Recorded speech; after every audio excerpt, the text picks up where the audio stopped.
சற்று முன் வெளியான தகவல் ரேஷன்களுக்கு முக்கியமான தகவல் வெளியிடுது. அது என்ன பார்க்க போகிறோம். நீ நம்ம சேனல் சப்ஸ்கிரைப் பண்ணாமல் இருந்தீங்கன்னா மறக்காம லைக் பண்ணிக்கோங்க, சப்ஸ்கிரைப் பண்ணிக்கோங்க. வாங்க வெடிக்கல போகலாம். ரேஷன் பொருட்கள் விரைவில் டோர் டெலிவரி செய்யப்படும் என அமைச்சர் சக்கரபாணி தெரிவித்துள்ளார். கூட்டுறவு சங்கங்கள் மூலமாக இயங்கி வரும் 48 சூப்பர் மார்க்கெட்கள் மூலம் இந்த திட்டம் செயல்படுத்தப்படலாம் என தெரிகிறது. தமிழகத்தில் 35,000க்கும் மேற்பட்ட ரேஷன் கடைகள் உள்ளன. சுமார் 9,900 கடைகள் பகுதி நேரமாகவும் மீதமுள்ள கடைகள் முழு நேரமாகவும் இயங்கி வருகின்றன. வாடிக்கையாளர்களுக்கு ரேஷன் பொருட்கள் குறைந்த விலையில் மாதந்தோறும் வழங்கப்பட்டு வருகிறது. ரேஷன் கடைகளில் அரசு அனுமதித்த பொருட்களை மட்டுமே விற்க வேண்டும். பிற பொருட்களை விற்கவே கூடாது. அதை வாங்குமாறு நுகர்வோரை கட்டாயப்படுத்தவும் கூடாது. ரேஷன் கடைகள் மூலம் வீட்டிற்கே பொருட்களை வழங்குவதில் சிரமம் இருக்கிறது. 2.23 கோடி பேர் ரேஷன் கார்டுதாரர்கள் உள்ளன.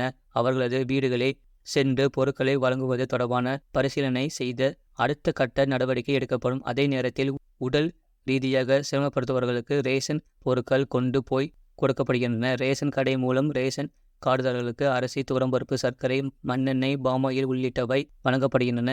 அதுபோல் பொங்கல் பரிசும் இந்த ரேஷன் கடைகள் மூலமே வழங்கப்படுகின்றன. இந்த நிலையில் ரேஷன் பொருட்களை வீடு வீடாக கொண்டு போய் கொடுக்கும் நடவடிக்கை எடுக்கப்படும் என்று தமிழக உணவுப் பொருள் வழங்கல் துறை அமைச்சர் சக்கரபாணி தெரிவித்துள்ளார். இது குறித்து அவர் கூறியுள்ளதாவது: மத்திய அரசு GST விதிக்காவிட்டால் விரைவில் ரேஷன் பொருட்கள் அனைத்தும் வீடு வீடாக டோர் டெலிவரி செய்ய நடவடிக்கை எடுக்கப்படும். டோர் டெலிவரி செய்ய பொருட்களை பாக்கெட்களாக மாற்ற வேண்டும். இதனால் பொருட்கள் வீணாகாமல் மக்களுக்கு சரியான அளவில் கிடைக்கும். இதற்காக 6 மில்களை அமைக்க திட்டமிடப்பட்டுள்ளது. இதுபோன்று டோர் டெலிவரி திட்டம் கொரோனா காலத்தில் செயல்படுத்தப்பட்டது. கொரோனாவால் ஊரடங்கு உத்தரவு நடைமுறையில் இருந்த நிலையில் தமிழக மக்களின் தேவைகளை பூர்த்தி செய்ய அரசு தீவிரம் காட்டியது. அதன்படி ரேஷன் பொருட்களை வீடுகளுக்கு கொண்டு செல்லும் நடைமுறைக்காக டோக்கன் வழங்கப்பட்டது. அந்த டோக்கனை வைத்து ரேஷன் பொருட்களை பெற்று கொள்ளலாம் என்று அரசு அறிவித்திருந்தது.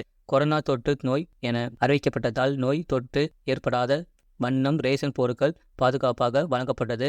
அந்த டோக்கனில் பொருட்கள் வழங்கப்படும் நாள், நேரம் குறிப்பிடப்பட்டிருந்தது. வீடுகளுக்கே சென்று ரேஷன் பொருட்கள் வழங்கும். இது போன்ற செய்திகளை உடனுக்குடன் அறிந்து கொள்ள மறக்காம சேனலை சப்ஸ்கிரைப் செய்யுங்கள். மற்றவர்களுக்கு தெரியப்படுத்த ஷேர் செய்யுங்கள்.